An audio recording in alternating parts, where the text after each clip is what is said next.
नमस्कार विद्यार्थी मित्रांनो, स्वागत आहे तुमचं गणित शिकूया या यूट्यूब चॅनलमध्ये। विद्यार्थी मित्रांनो, आपण इयत्ता 8वी गणित यामधील प्रकरण 11वे सांख्यिकी याचा अभ्यास करत आहोत। त्यामध्ये आज आपण विभाजित स्तंभालेख या घटकाची या व्हिडिओमध्ये माहिती करून घेणार आहोत। चला तर मग आजच्या व्हिडिओला आपण सुरुवात करूयात। विद्यार्थी मित्रांनो, आपण मागील इयत्तेमध्ये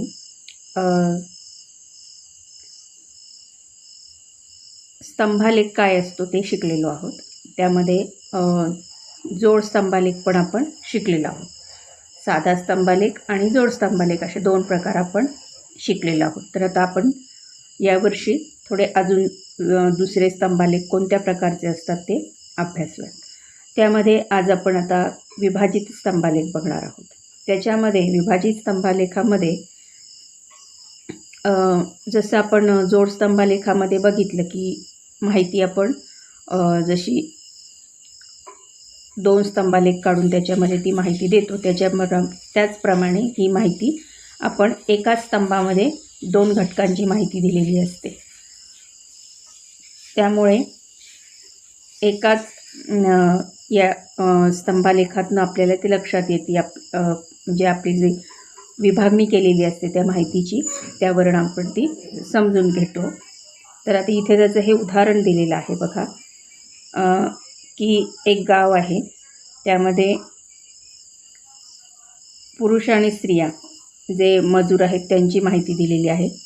तर ह्या गावांची इथे नावं दिलेली आहेत। तर प्रत्येकी पुरुष कामगार किती आहेत आणि स्त्रिया कामगार किती आहेत ते इथे त्यांनी दिलेलं आहे। तर ते गावांमध्ये 180 इथालपूर म्हणून गाव आहे, त्यामध्ये 180 मजूर आहेत आणि 120 स्त्रिया आहेत, त्यांची मिळून बेरीज होते 300। त्याचप्रमाणे हे धानोडी म्हणून एक गाव आहे आणि कर्माबाद म्हणून आहे, त्यांची पण इथे त्यांनी दिली आहे। तर 80 आणि 40 यांची बेरीज किती होणार 120, आणि 100 आणि 60 किती होता 160। तर याची माहिती आपल्याला ह्या विभाजित स्तंभालेखात दाखवायची आहे। इथे त्यांनी माहिती दिलेली आहे आपल्याला की एक्स ॲक्सिसवरती आणि वाय ॲक्सिसवरती ते सगळी आपल्याला माहिती द्यायची। तर एक्स ॲक्सिसवरती काय नाव दिलेली आहे, गावांची नावं दिलेली आहेत, आणि वाय ॲक्सिसवरती 40, 80, 120 याप्रमाणे पुरुष आणि स्त्री जे कामगार आहेत त्यांची इथे संख्या दिलेली आहे।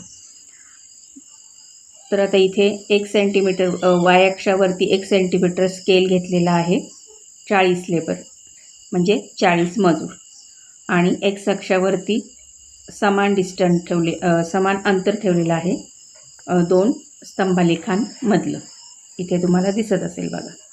आणि त्याप्रमाणे हा हे आपण विभाजित स्तंभालेख इथे काढलेला आहे। विभाजित स्तंभालेखामध्ये काय असतं की ह्या एका स्तंभालेखामध्ये दोन जी माहिती आपल्याला मिळालेली आहे ती आपण इथे त्या विभागून इथे दाखवलेली आहे। आणि जोड स्तंभालेखामध्ये इथे शेजारीच एक दुसरा म्हणजे हाच इथे शेजारी आहे असं याप्रमाणे तो असतो। पण इथे या विभाजितचं एक आणखीन यामध्ये जास्त माहिती आपल्याला एकाच वेळी मिळते। संच 11.2